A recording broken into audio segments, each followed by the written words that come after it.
there were jokes, and we laughed at a few of them. I will say that my roommates left saying I liked it more than I thought I would. I did not agree with them.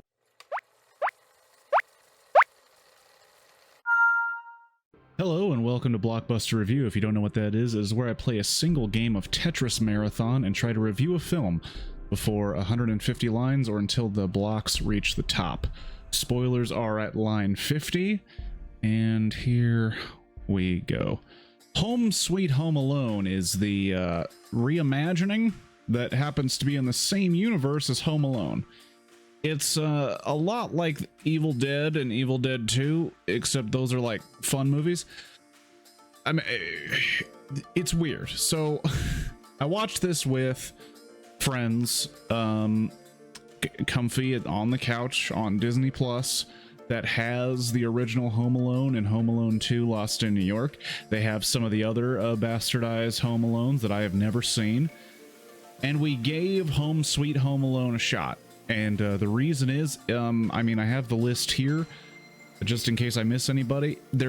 It's a pretty interesting cast full of pretty rad people. I mean, one, the kid who is taking over the Kevin McAllister, Macaulay Culkin role, that is Archie Yates, who delivered a fucking awesome performance in Jojo Rabbit, one of my favorite movies of the last couple of years. I even have a different BBR about Jojo Rabbit, and his mother is played by I can't say her name, Aisling Bay.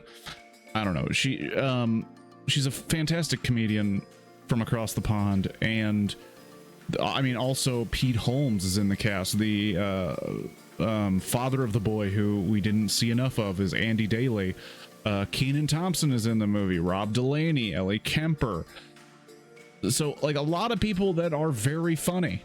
So I was like, let's give it a shot. Let's watch it. And there were jokes, and we laughed at a few of them. I will say that my roommates left saying I liked it more than I thought I would. I did not agree with them, and that's okay. You know, people can have different opinions. And the main reason I disliked it, if you remember the first Home Alone, which we did because we watched it right before we watched Home Sweet Home Alone, Kevin McAllister is in a family that is about to go on a trip.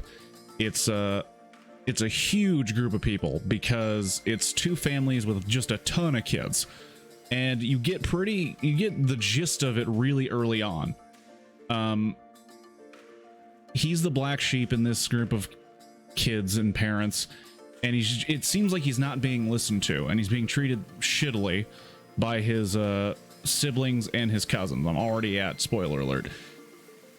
Anyway, if you know the rest, you know the rest. He accidentally gets left because he is banished to the upstairs to be away from the family before the trip. Alarm goes off. Holy shit, we're late. We got to get to the airport. We left Kevin.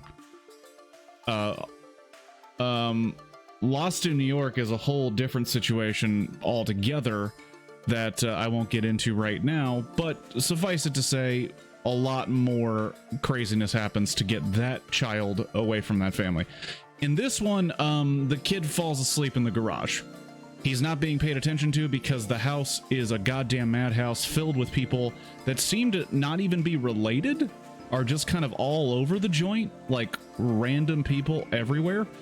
And that was one of my biggest problems. I was like, who are these children? Who are these people? Pete Holmes is around. I don't know who he is related to this child. I don't know who he is related to the other children. I don't know who the father of this child is. I don't know if this is an orphanage.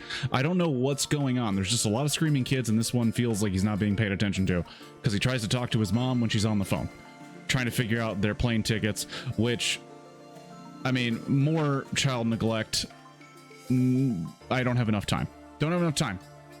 Chris Parnell is also in the movie. When he showed up, I was like, what? Even him too?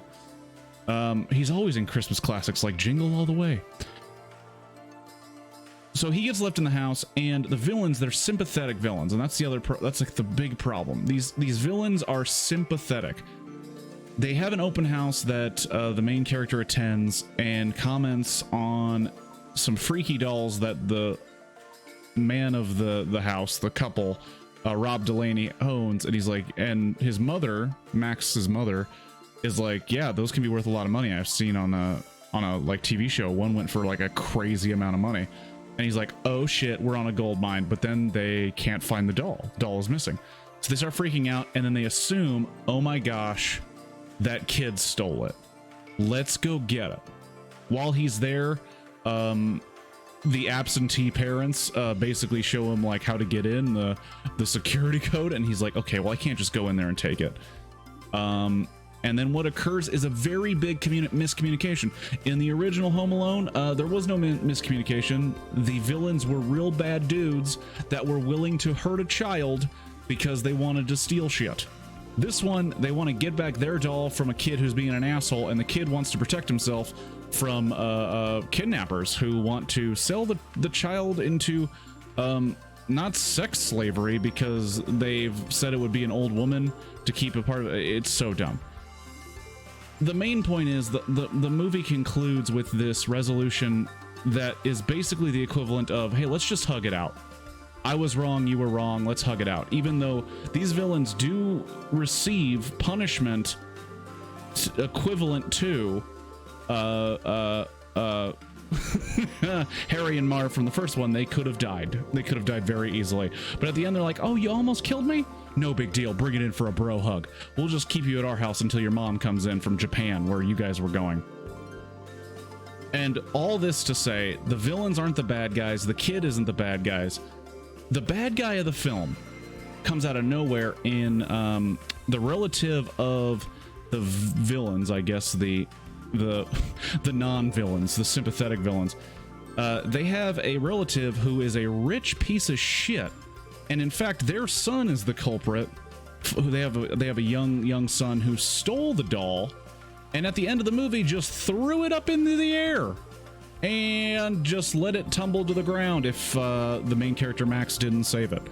And it's very weird because in this movie where it's like, okay, you know, Home Sweet Home Alone, it refers to that, hey, if we sell our home, what matters is the people in it and the people that make us feel special and the happy holidays and times we have in it.